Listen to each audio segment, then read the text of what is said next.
Kita perlu tahu siapa ini Al-Habib Hasan bin Ahmad Baharun radhiyallahu an. Beliau Al-Habib Hasan bin Ahmad Baharun adalah, beliau ini seorang wali Allah. Siapa Habib Hasan Baharun? Dalam hadis Nabi Muhammad bersabda, "Inna abdala ummati la yadkhuluna al-jannata bi kathrati shalah wala siyam, walakin bi sakhawatin nufus wa salamatis sudur war rahmah bi kulli muslim." Rasulullah menjelaskan, sesungguhnya para wali-wali abdal umat aku, mereka itu hebat, surganya tinggi, bukan karena banyak amal-amal yang zahir, sholat, puasa, bukan, tapi karena ada sifat-sifat khusus di dalam diri mereka. Dan sifat-sifat itu semuanya ada sama beliau. Di antaranya apa? Sakhawatin nufus, jiwanya royal, orangnya tidak pelit, royal. Ini Habib Hasan bin Ahmad Baharun. Bayangkan, beliau itu dalam malam-malam tertentu selalu membawa uang 5 ribuan segepok, mungkin berapa ratus ribu gitu. Ini sebelum krisis moneter. Jadi 300 ribu, 500 ribu seperti sekarang berapa juta rupiah itu. Beliau keliling setiap malam jam 2 malam atau jam 3 malam. Kalau beliau tidak keluar negeri atau dalam perjalanan atau hajat, beliau keliling bersama supirnya. Apa yang beliau lakukan di akhir-akhir hayatnya? Itu uang 5 ribuan, pecahan 5 ribuan, beliau keliling, beliau berikan kepada tukang-tukang becak yang sedang tidur lelap di Kota Bangil. Jadi tukang becak lagi tidur, ditaruh duit sama beliau. Taruhin satu-satu. Sampai-sampai kata supirnya cerita, waktu itu saya bersama beliau, itu kalau satu Kota Bangil itu di alun-alun tukang becak sudah kebagian semua, duit masih ada, beliau pergi ke Pandaan, daerah sebelah, untuk menghabiskan uang itu, dibagikan kepada tukang-tukang becak. Dan tukang becak itu tidak tahu siapa yang memberikan uang tersebut setiap malam, kecuali setelah wafatnya Al-Habib Hasan bin Ahmad Baharun, baru mereka tahu, kok setelah Habib Hasan Baharun meninggal ini nggak ada lagi uang. Ternyata ini adalah kedermawanan beliau, salah satu dari sekian banyak kedermawanan beliau. Suatu hari guru kami Al-Habib Ahmad bin Husain As-Segaf masih hidup beliau, kita doakan biar panjang umur. Beliau tinggal di Kota Bangil, sekarang sudah sepuh. Al-Habib Ahmad bin Husain As-Segaf datang ke kantor Abuya Al-Habib Hasan bin Ahmad Baharun dan mengatakan, "Ustadz Hasan, tadi malam saya mimpi berjumpa Rasulullah, kirim salam untuk antum." Kira-kira kalau kita dapat salam dari orang besar, seneng apa enggak? Bayangin kalau misalnya nih Habib, antum dapat salam dari Habib Umar bin Hafid, ya Allah, diingat sama Habib Umar, seneng gak kira-kira? Dapat salam dari fulan, mungkin kalau orang-orang dunia dapat salam dari gubernur, senang dia. Kalau orang-orang dunia dapat salam dari menteri, senang dia. Tapi Habib Hasan Baharun dapat bisyarah, dapat salam, dikenal, disebut dari baginda Rasulullah sallallahu alaihi wasallam. Kebiasaan orang Arab, ini orang Arab punya kebiasaan, kalau ada orang datang membawakan kabar gembira, itu yang bawa kabar gembira pasti dikasih hadiah.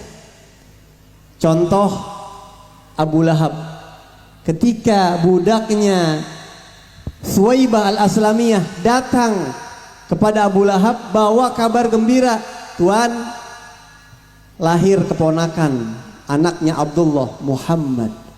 Keponakannya Abu Lahab, Nabi Muhammad, itu yang bawa kabar gembira bahwa lahir anak laki-laki dari saudaranya Abdullah, namanya Suwaibah Al-Aslamiyah. Dia seorang budak wanita. Kebiasaan orang Arab, yang bawa kabar gembira diberikan hadiah, langsung dibebaskan sama Abu Lahab. Itu udah kebiasaan, tradisi mereka, turun temurun. Imam Syafi'i pun begitu. Imam Syafi'i pernah mimpi Rasulullah kirim salam kepada Imam Ahmad bin Hanbal bahwa Imam Ahmad bin Hanbal akan mendapatkan perhatian khusus di hari kiamat. Imam Syafi'i tulis surat, perintahkan muridnya bawa ke Imam Ahmad bin Hanbal. Imam Ahmad bin Hanbal berikan hadiah kepada murid Imam Syafi'i. Ini Ustadz Ahmad bin Husain Assegaf dapat mimpi Rasulullah kirim salam sama Abuya Habib Hasan Baharun. Waktu itu Abuya Habib Hasan baru mendapatkan rizki kurang lebih 11 juta. Sebelum krisis moneter nih 11 juta, kalau sekarang mungkin puluhan atau 100 jutaan. Saking senangnya dapat salam dari Rasulullah, itu uang 11 juta langsung dikasihkan ke Ustadz Ahmad. Ya Ustadz, ini hadiah buat antum. Bisa gak kita ngasih duit cuma-cuma ratusan juta begitu? Saking senangnya dapat salam dari Rasulullah sallallahu alaihi wasallam. Dan banyak lagi sakhawatun nufus, memaafkan orang. Salamatus sudur, sifat wali abdal yang kedua. Sifat wali abdal yang kedua, salamatus sudur, hatinya bersih. Ustadz Hasan Baharun sering mengatakan, kamu jangan pernah merasa bisa, merasa punya, merasa memiliki. Sehebat apapun pesantren yang kamu bangun, murid yang banyak, tetaplah merasa nol, nggak punya apa-apa. Itu semuanya hak Allah, saya nol, nggak punya apa-apa. Itu selalu didengungkan oleh beliau. Ini salamatus sudur, sifatnya para wali. Masya Allah, merasa tidak punya apa-apa. Bahkan kita dengar kisah dari Al-Ustadz Segaf bin Hasan Baharun, ketika Ustadz Hasan Abuya masih kontrak rumah di Bangil. Ustadz Faruk, salah satu santrinya. Ini dulu Ustadz Hasan Baharun kontrak rumah di Bangil untuk para santri-santrinya. Santri bertambah, tambah lagi kontrakan rumah sampai 11 rumah. Kontrak rumah untuk tempat tinggal santri, karena belum ada pesantren, bangunan belum ada. Salah satu rumah yang dikontrak harus bayar. Datang tempo untuk harus bayar. Yang punya menagih, ya Ustadz, besok waktunya bayar. Akhirnya datang waktunya, Ustadz Hasan Baharun tidak pegang uang sedikit pun. Kata Ustadz Hasan, saya hari ini belum ada uang. Besok ya, insya Allah. Insya Allah besok saya akan cari, saya minta keringanan. Oh ya silahkan. Beliau pergi mencari uang untuk kontrakan rumah santri. Ketika esok harinya, beliau pun belum dapat uang. Sehingga yang punya kontrakan bilang, mohon maaf ya Ustadz, silahkan keluarkan santri-santrinya. Saya minta tolong, oh nggak bisa, tolong keluarin santrinya semua. Kalau mau bayar. Akhirnya semua santrinya keluar waktu itu satu rumah. Ini kisah dari Ustadz Segaf Baharun. Hari berjalan, watilkal ayyamu nudawiluha bainan nas. Ustadz Hasan Baharun kemudian pindah ke kota Raci, ke desa Raci yang sekarang. Santri bertambah. Ini orang yang tadi mengusir santri karena uang kontrakan tidak ada, hancur usahanya, datang ke pesantren mau titip jualan es batu di kantin pesantren. Ketika dia mau jualan ini, dia izin permisi sama Ustadz Hasan Baharun. Dengan wajah malu, Ustadz, saya mau titip jual, jadi nanti lakunya berapa, udah habis baru bayar.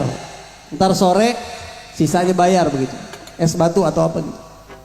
Atau ada barang yang lain, saya lupa. Apa kata Ustadz Hasan Baharun? Jangan bawa barang apa kamu sekarang? Berapa semuanya hitung, saya bayar kontan sekarang. Taruh dagangan ente, taruh, jangan sungkan-sungkan, biar santri beli. Saya bayar lebih dulu. Ini akhlaknya para wali. Keburukan dibalas dengan kebaikan. Gampang apa susah itu? Susah.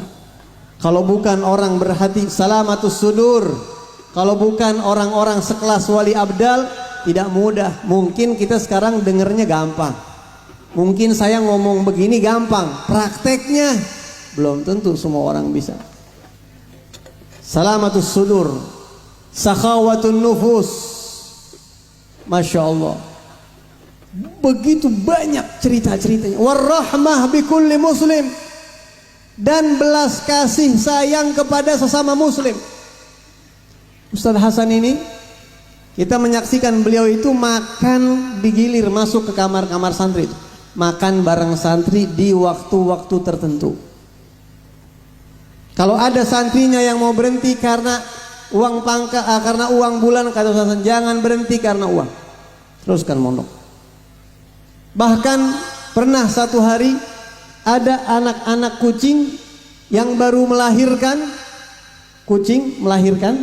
beberapa ekor kucing ini mau minum susu ASI, si ibunya kucing itu kesulitan. Ustaz Hasan memperhatikan, jangankan kepada muslim, kepada hewan aja. Diambil induk kucing ini oleh Ustaz Hasan, kemudian dikeluarkan susu daripada kucing tadi, ditaruh di satu wadah dan diminumkan ke anak-anak kucing. Ya Allah, kita nggak kuat Pak. Kita mungkin jijik, tapi tidak sampai ditelan, najis tentunya, dicuci oleh beliau, hanya dikeluarkan, diminumkan ke anak-anak kucing itu. Jangan sampai anak-anak kucing ini mati kelaparan. Sampai sedemikian sayangnya kepada, Masya Allah. Ini sifat para wali-wali abdal, hanya sekelumit ada sama beliau. Yang saya ceritakan ini hanya sekelumit. Masih ada ribuan cerita beliau tentang bagaimana. Kenapa beliau begitu hebat? Kuncinya karena beliau mengikuti baginda kita Nabi besar Muhammad sallallahu alaihi wasallam.